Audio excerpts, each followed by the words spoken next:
Hi friends, how's it going? My name is Miriam and I'm a poet, and I'm sitting in an armchair, as you can see, hence the armchair poet. Now I wanted to share with you a few different pieces of poetry today. I've been thinking lately what it means to keep going through things, through hard times like pandemics, and to keep pushing when things are tough, and what that looks like, what courage and persistence and perseverance looks like in that space.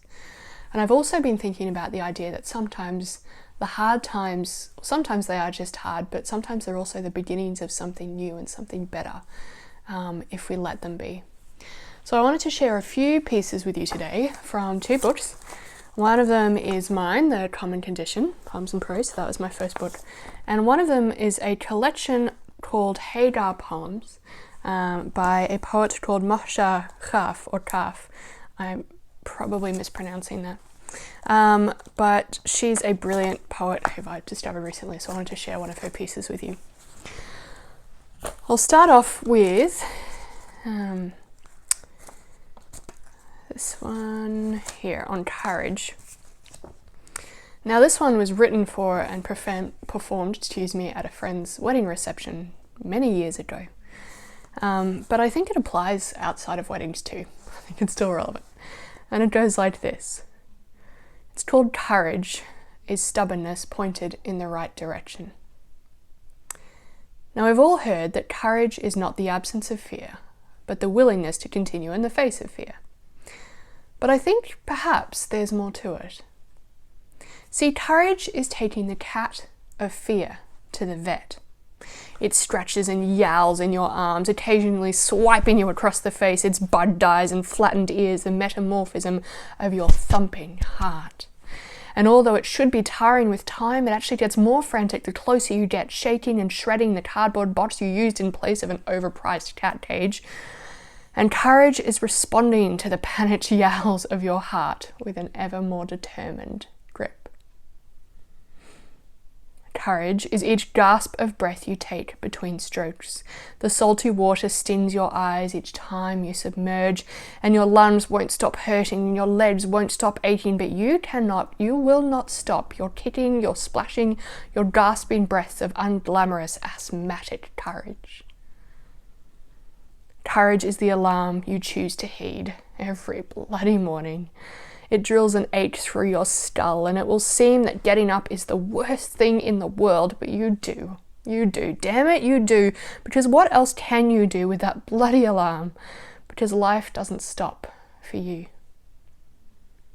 And courage is waking up again to the same face, which perhaps bed hair does no wonders for, which leaves the toilet seat up, or knickers on the floor, or the sink plugged down one more time, and yet you promised, you promised, you promised, and so you stay. And courage is returning again to God, even if you're tired of working hard to hear. And courage is time and time again back on your knees, and it's hard, I know, and I think it gets harder, but courage is choosing to stay because perhaps it's the right thing to do, or perhaps it's what you promised to do, or perhaps it's all you can do, and so you do. Because in the end, it will be worth it. But not in the way you thought it would be, in a fuller, harder, sweeter way that runs deep into your bones. And courage will get you there. Courage will get you there. The courage He gives will get you there. So turn that hard-headed determination that your mother despaired over into the force that drives you, even when it's hard, back to truth and love and heart. That's all you can do, and that's your part. And God, well, He does the rest. Because courage is perhaps nothing more than stubbornness, intentional stubbornness, pointed in the right direction. And that's the end of that piece. The next piece I wanted to read to you is one called Beloved. I wrote this about 10 years ago, I think. But I still come back to it quite often, and it goes like this.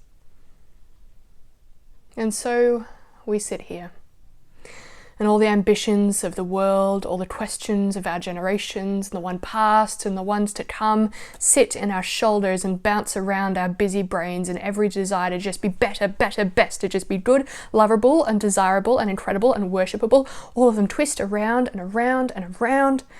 And sometimes you have to take them and put them down with a thump and shut the door firmly on them and embrace grace. Although you know accepting it fully will take years, maybe millennia, perhaps that's what eternity is for. But for the moment you say, grace. His grace is sufficient for me, and he delights in me where I am, not just where I should or would or could be. And I am, my identity is, beloved.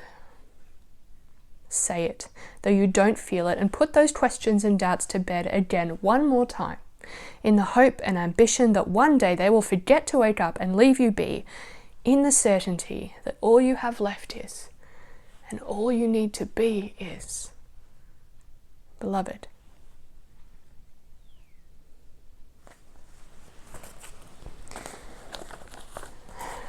I'll read you from Hagar Poems now. This beautiful piece from the perspective of Hagar running away from Abraham and Sarah, as the story is told both in the Bible and in the Quran. And I think this one's written from the Quranic perspective, but it's just beautiful. It's a lovely exploration of hard things being the start of good things. And it goes like this. It's called The First Thing. I am Hagar the immigrant. There came to me the revelation of the water. I left the world of Abraham, judge sealed with cork, cooking grease jars, Sarah's careful kitchen fires. I walked across a razor-sharp horizon, slates of earth, sediment of ancient seas, to stand alone at this frontier, where the shape of the cup of morning is strange, and the dome of the sky, mat of earth, have shifted, where God does not have a house yet, and the times for prayer have not yet been appointed, where the only water is buried deep under hard ground, and I must find it or my child will die, my people remain unborn. The first thing the founder does is look for water. I am Hajar, mother of a people. I stand here, straddling the end and the beginning. Each rock cuts into the heel like God, and each step is blood, is wrist, is prayer.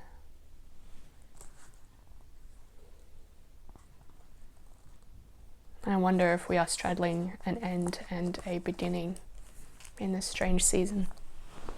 I think we get to choose if we're straddling an end and a beginning as well. What kind of end and what kind of beginning do we want to be living in now? I will finish with this piece, and I wanted to finish with this one in particular because I think a lot of the other pieces are about what we do and what we can do and taking initiative, and that's all really important.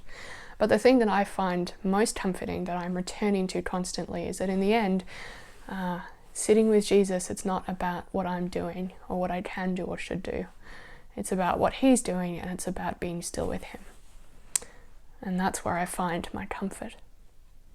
So this piece is called My Constant the Potter, and it goes like this. Sitting here in the backyard dust, laughing and talking softly together, both brown with sun and earth, heads leaned in, heads leaned in, we hold our hands out in front of us, comparing stars.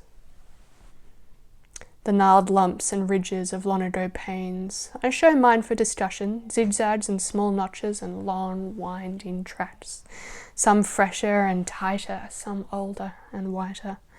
He stretches his hands out, and I see the welts on his palms. What kind of star does a nail through the palm leave? Raised, gnarly tissue, stretching the skin tight on the back of his hand. He can't quite make a fist anymore, but sometimes it feels like he is, he might say, 'tis the raised scar fills his closed hand like a lump of clay. Perhaps he would point out the irony, because I'm the potter. He doesn't regret it. Never. And we sit together, the potter and I, coloured in the brown of sun and dust, and we are not afraid of our pain. He does not stand white or shiny at a distance from my hurt. He is not afraid of blood or dirt. He sits with me in dust and earth, and we tell stories back and forth. My constant, the potter and I. I'll leave you with that. I wonder what endings and beginnings you are dreaming of now. Definitely the end of the pandemic, but I wonder what else. And I wonder where you are finding your comfort and your courage. Remember as you go forward into this week that you are fully seen and fully known and fully loved. I'll chat to you next time.